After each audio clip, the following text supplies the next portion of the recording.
दीनानाथ मंगेशकर रुग्णालयाच्या चौकशीसाठी 4 सदस्यीय समिती स्थापन। गर्भवतीच्या मृत्यू प्रकरणी आरोग्यमंत्री प्रकाश आबिटकरांच्या आरोग्य उपसंचालकांना सूचना।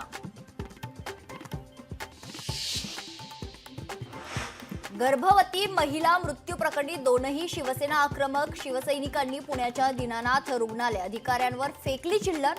पतितपावन संघटनेनं रुग्णालयाच्या नावाला फासलं काळं। ट्रस्टींवर हत्येचा गुन्हा दाखल करण्याची मागणी। महिला मृत्यू प्रकरणी दीनानाथ मंगेशकर रुग्णालयानं आरोप फेटाळले।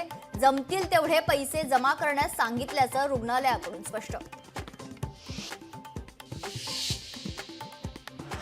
लोकशाही मराठीच्या न्यूज प्लॅनेट कार्यक्रमाच्या माध्यमातून पीडित भिसे कुटुंबियांचा थेट आरोग्यमंत्री प्रकाश आबिटकर यांच्याशी संवाद।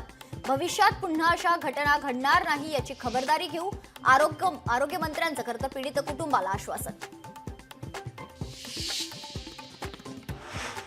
राज्यात अवकाळी पावसाची हजेरी। मुंबई ठाणेसह सांगली छत्रपती संभाजीनगरात अवकाळी पावसाला सुरुवात। भिवंडी कल्याण डोंबिवलीसह उल्हासनगरमध्येही पावसाची रिमझिम।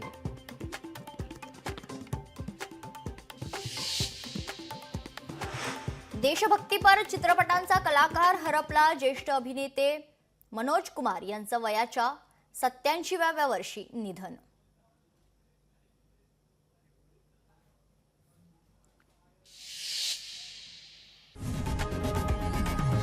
लोकशाही मराठी ऐका, पहा, जागरूक रहा।